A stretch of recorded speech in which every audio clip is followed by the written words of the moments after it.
Hello, everyone.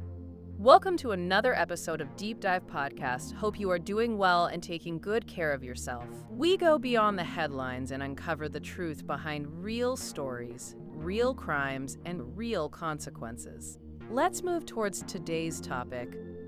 Today, we are stepping back to the summer of 1892, wading into what is still one of the most famous and frankly baffling crimes in American history. The brutal double murder of Andrew and Abby Borden. Exactly. On this sweltering August day in Fall River, Massachusetts, a quiet socialite named Lizzie Borden becomes the subject of that macabre nursery rhyme that, we all still know today. It's a case that just refuses to settle. It has everything. Extreme violence, a huge fortune, secrets hidden behind a Victorian facade, and maybe most importantly, A completely failed police investigation. a stunning failure, yes. And our sources for this deep dive really focus on that, the web of circumstantial evidence, the explosive family dynamics, and the powerful role that class privilege played in the whole thing. Our mission is to unpack not just what happened, but why it all unfolded the way it did. Okay, so to get the motive, you have to picture Fall River in 1892. The patriarch, Andrew Borden. He was immensely wealthy. And not just well off, we're talking a major player. Yeah, That's right. Oh, a huge player. He was a manufacturer, a massive property dealer, a bank treasurer. He held real economic power in that city. But this is where the central contradiction comes in, isn't it? Despite being a millionaire, Andrew was notoriously, almost pathologically, frugal. Cheapskate is the word that comes up again and again. Right. And his house was the perfect example of that. He chooses to live on 2nd Street, a small house, right in a working class area. And inside the house? Stark. This is the Gilded Age, and he refused to install basic things. No electricity, not even indoor plumbing with running water. Which is just wild when you think that his cousins were living this incredibly opulent life up on the hill, the wealthy part of town. The very life his daughters, especially Lizzie, were desperate for. And he just denied it to them while, sitting on a mountain of cash. It's like being trapped in a golden cage. So tell us about the family structure. Well, Andrew's first wife, Sarah, she died when Lizzie was just a toddler, maybe 3. Emma, the oldest sister, was 12, and she made this promise to her dying mother to always look after Lizzie. A promise that becomes really important later on. Absolutely. So 3 years later, Andrew marries Abby Durfee Gray. She becomes the stepmother. Abby was 38, which was considered pretty late to be getting married for the first time back then. And her arrival? It wasn't smooth. Not at all. It immediately injected this toxicity into the home. Emma, who was already so protective, disliked Abby from day one. She refused to call her mother. Only Miss Borden. Only Miss Borden. And while Lizzie was apparently close to Abby at first, she didn't really remember her birth mother Emma's influence, that constant resentment. It eventually pushed Lizzie away too. So you have years of this resentment just simmering under the surface. Yes, just waiting for a spark. And that spark was, of course, financial. Andrew was denying his daughters everything Lizzie craved. The parties, the travel, the clothes. He even rejected every single one of her suitors, claiming they were just after his money. And then he does something that's just a complete betrayal in their eyes. The ultimate betrayal. He takes a huge chunk of money and buys a house for Abby's sister. Wow. So he wouldn't spend it on them, but he'd spend it on his wife's family. Exactly. And what's fascinating here is the result of that argument. After that, both sisters, firmly and forever, reverted to calling her Miss Borden. It was a public statement. They erased her as their mother. Completely. And you have to remember, Lizzie is 32 at this point, Emma's 42. They're adult women helping with the family business, but they're forced to live like teenagers, even sharing housework with the maid, Bridget Sullivan. And they called Maggie. Right, they were just suffocated. Right. Financially, emotionally, completely suffocated. And that's the atmosphere on the morning of August 4th, 1892. Okay, so let's get into the day itself. The day of the murders. It actually started under some pretty weird circumstances, didn't it? Very strange. Just days before, the entire household had been violently ill. They thought it was food poisoning, maybe from some bad meat. And Abby was worried enough to talk to the doctor about it. She was. She spoke to their family doctor, Dr. Bowen, just 2 days before, on August 2nd, so there was already this cloud of fear and sickness hanging over the house. And on that morning, August 4th, there were 5 people inside. Right. You have Andrew, Abby, Lizzie, the maid Bridget, and a house guest, John Morse. He was the brother of Andrew's first wife, Sarah. He was there to talk business. Property transfers, yes. He leaves around 8:45 a.m. after a discussion, maybe an argument with Andrew. Then Andrew himself leaves for his morning walk around 9:15. And this is the first critical window of time. It is, because we know from the medical examiner that Abby was killed upstairs in the guest room sometime while Andrew was out. Between 9:00 and 10:30 a.m.? Precisely. And during that time, Bridget, the maid, was outside washing windows, which would have masked any noise. The only person unaccounted for inside the house was Lizzie. So Andrew comes back home around 10:45. The front door is jammed. Jammed or locked, yeah. Bridget has to let him in. And Lizzie is right there to meet him. She tells him that Miss Borden got a note about a sick friend and had gone out. A total lie. Just a complete fabrication to explain why Abby isn't there. And then Lizzie's behavior gets even more suspicious.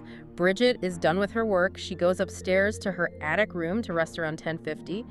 And Lizzie, she keeps trying to get Bridget to leave the house entirely. Right, she tells her to go to a sale downtown. She even says, make sure you lock the doors if you go. It's just incredibly manipulative. And then not long after, the town hall bell rings for 11 o'clock. About 10, maybe 15 minutes later, Bridget hears Lizzie screaming from downstairs, Maggie, come quick, Father's dead, someone has killed him. The scene she finds is horrific. Unbelievably brutal. Andrew is slumped on the sofa, killed by 11 savage blows from an axe or a hatchet. One blow is so vicious it cut his left eye in half. And then, when the police show up, they find the second body. They do. They search the house and find Abby upstairs. She'd been dead for almost 2 hours, killed by 19 blows to the back of her head. This raises an important question. I mean, how does this happen? A double murder of such incredible ferocity, 30 blows in total, in a small, quiet house, and no one hears a thing. The two separate attack times, the sheer rage involved, it all pointed to an inside job. No burglar kills someone, waits around for 2 hours in broad daylight, and then kills the second person. But unfortunately, the investigation itself was a complete disaster from the start. Oh, a total collapse. The crime scene was immediately contaminated. Neighbors, police, just random onlookers walking in and out, touching things. Destroying any potential evidence. Yeah. And the initial search was superficial at best. They barely looked. They didn't properly check Lizzie's room or her closet, which is the most obvious place you'd hide bloody clothes or a weapon. They did find something in the basement, though. They did. They found 4 hatchets.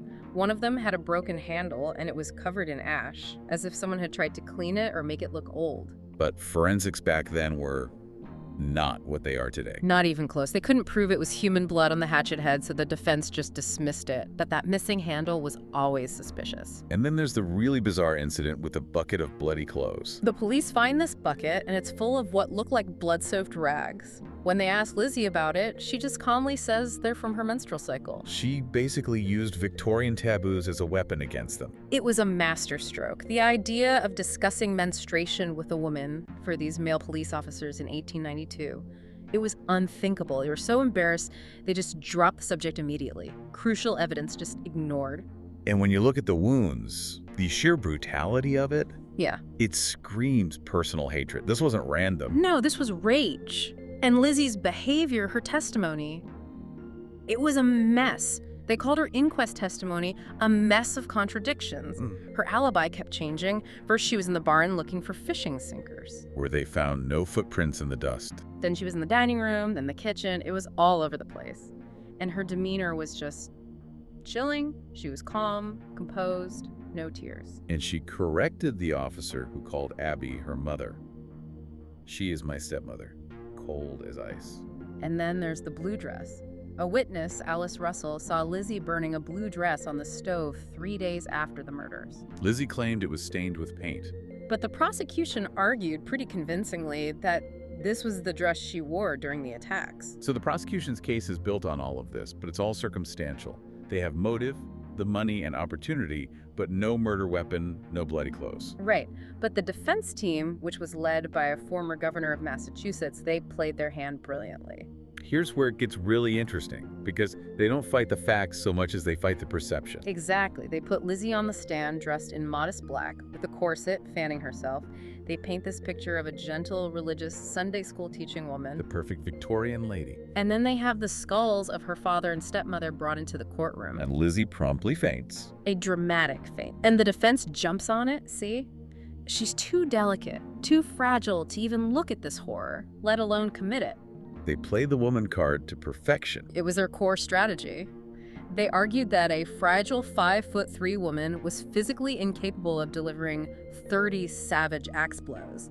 They said only a strong man or a maniac could do something that brutal, and they made the all-male jury believe it. And the town's upper class, they all rallied around her. They didn't want one of their own to be executed. It was all about social status. The jury was made up of men from her same social class. They deliberated for just 1 hour. And the verdict was not guilty. Not guilty. It was a chilling example of how wealth and status could just overwhelm the judicial system in the Gilded Age. And immediately after the acquittal, Lizzie gets exactly what she always wanted. She inherits a huge fortune. She and Emma moved to a massive 14-bedroom mansion up on the hill. She finally made it. She even changed her name to Lisbeth. She lived the lavish life parties, theater, travel. There were stories she bought the first expensive car in Fall River and would just drive around, staring down the people who gossiped about her. But the money couldn't buy her acceptance. The whole town still believed she was guilty. She was a complete outcast. Kids threw eggs at her house. She was totally isolated.